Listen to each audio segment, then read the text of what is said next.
to me, Neon Chrome is probably going to be my game of the summer. And last year for me, that was Rocket League. And I don't think I can go a video or an article or anything without mentioning Rocket League. And the more and more I play of Neon Chrome, the more I want to tell people about it. But it's something that's sort of flown completely under the radar, and I'm kind of surprised by that. So, a little quick overview of what Neon Chrome is. It is a roguelike twin-stick shooter with sort of persistent elements in terms of when you die, all the gold you collect through your playthrough, you can then use to upgrade your damage or your health or your luck or your energy, and then you can then use weapons you have found throughout the game.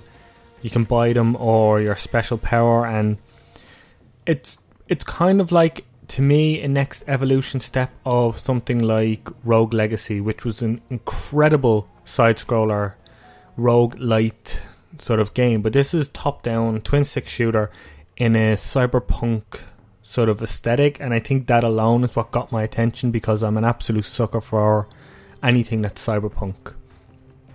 And I thought it's something I'd play for an hour or two, go, love the aesthetic, but that game is just not capturing me. But this, there's so much to it. I've only played it for a few hours and I just want to keep playing it. And the video you see here is from quite early on. I think it's about half an hour to an hour into the game.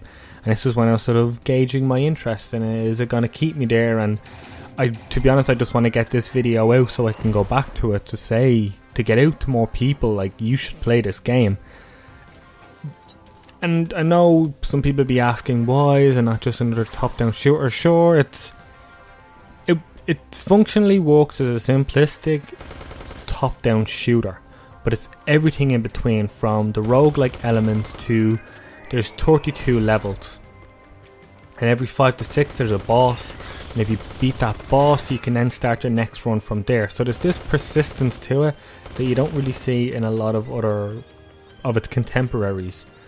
But from like I keep saying, its aesthetic stands out, and I just don't think we get enough sort of games that try to be different. I think too many shooters try to look the same, too many roguelike games sort of start to look the same now, where this sort of, to me, there's enough there. There's a story as well, so every few levels you get on, you get some sort of background. Like, the whole game takes place in this massive building that's like holds like millions of people, and you've got to fight your way level by level to figure out what this company that's created this building is doing and its seediness, and it's quite typical cyberpunk-ish. So if you're craving for that type of story, it's there, but it's the gameplay as well, it's the depth of it, it's that the weapons, and they have stats, and as you go through the levels you can find, if you go off the beaten path, you could probably find an upgrade thing to either upgrade your weapon. There'll also be sort of weapon kiosk things where you can loot a new weapon and mix them, like, see if it's better, if it's worse. You'll have stats like its damage and its accuracy and the type of weapon it is, and different types of weapons are better against different types of enemies. So you have that on top of everything else.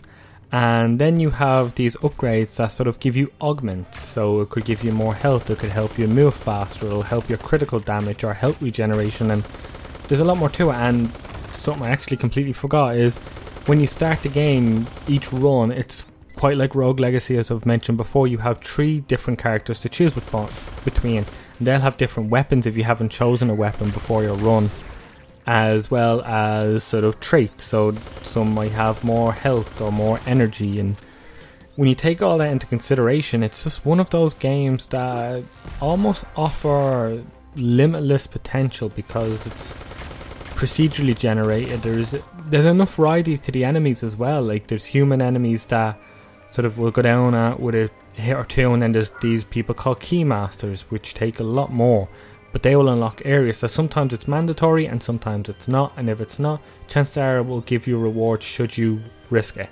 There are turrets, there are mobile sort of turret ones, there's ones that run at you and explode, there's like insect type ones. It's just so far there's and there's more than that, and it's just, there's a lot to it. And unfortunately it is being quite overlooked. So this was supposed to be a review, but really it's just me telling you to go out and play Neon Chrome.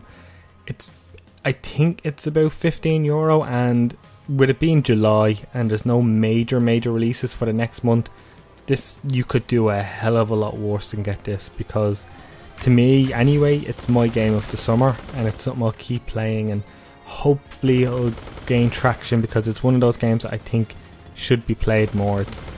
It's actually really good.